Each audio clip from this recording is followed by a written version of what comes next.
আজকে আমি একটা প্রায়শ্চিত্ত করতে এলাম। গতকাল একটি পোস্টে আমি লিখেছিলাম, বার খেয়ে ক্ষুদিরাম।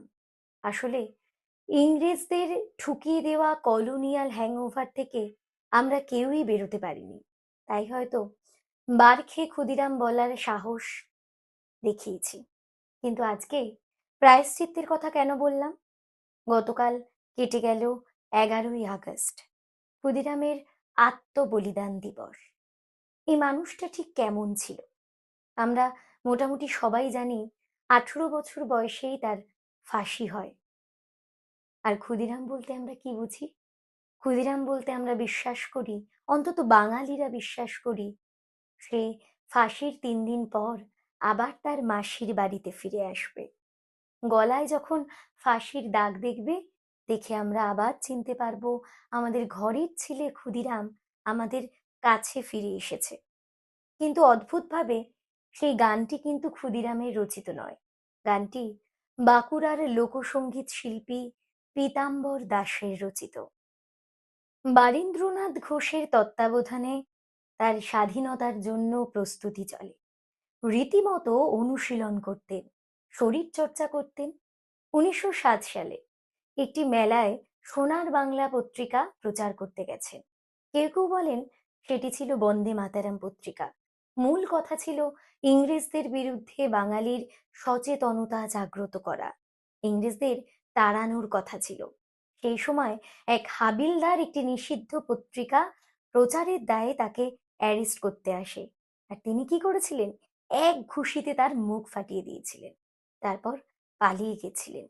আশ্রয় দিয়েছিলেন বিষ্ণুপুরের রানীমা। কিন্তু তারপরও শেষ রক্ষা হয়নি।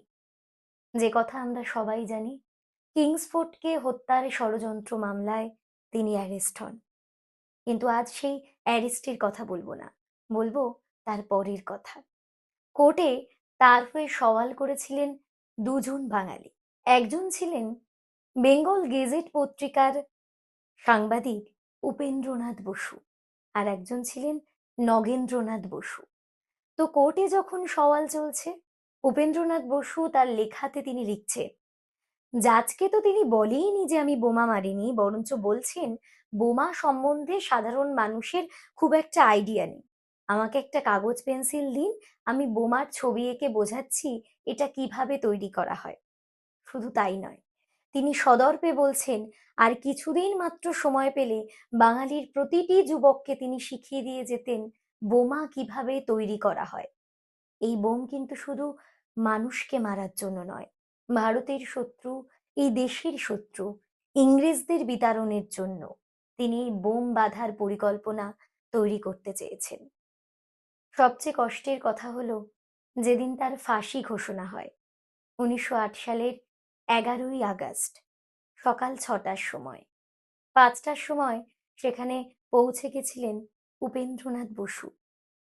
তিনি লিখছেন, জল্লাদদের আগে আগে তিনি চলছেন, তার পেছনে পেছনে 4টে মাত্র সেপাই। দেখে মনে হচ্ছে তিনিই যেন সেপাইদের জোর করে ফাঁসির মঞ্চে টেনে নিয়ে চলেছেন।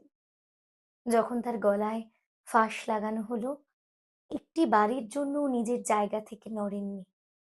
তারপর যখন অন্ধকার কূপের মধ্যে তার শরীরটা পড়ে গেল, ঠিক তার আগের মুহূর্তে তিনি জল্লাদদের প্রশ্ন করেছিলেন, ফাঁসির দড়িতে মোম কেন দেওয়া হয়? তার কথা বলতে গেলে কেটে যাবে গোটা একটা দিন। সেই মানুষটাই যখন নগেন্দ্রনাথ বসু তার উকিল এসে তার কাছে বলে যে, ক্ষুদিরাম, তুমি তোমার নিজের দোষের কথা স্বীকার করো না, আমরা চেষ্টা করি তোমাকে যাবজ্জীবন সাজা করানোর। তিনি সদর্পে বলেন, যাবজ্জীবন জেলে পচে মরার থেকে মরে যাওয়া অনেক ভালো। এই ছিল 18 বছর বয়সের স্পর্ধা। স্বয়ং গান্ধীজিও তাকে শ্রদ্ধা করতেন। আর আজকে আমাদের বাঙালি জাতির সত্যি লজ্জার, সেই লজ্জার অংশীদার হয়তো আমিও। সেই কথায় উঠে গেছে যে বার খেয়ে ক্ষুদিরাম। কিন্তু ওই যে বললাম, কলোনিয়াল হ্যাংওভার, এই হ্যাংওভার আমরা কাটিয়ে উঠতে পারিনি।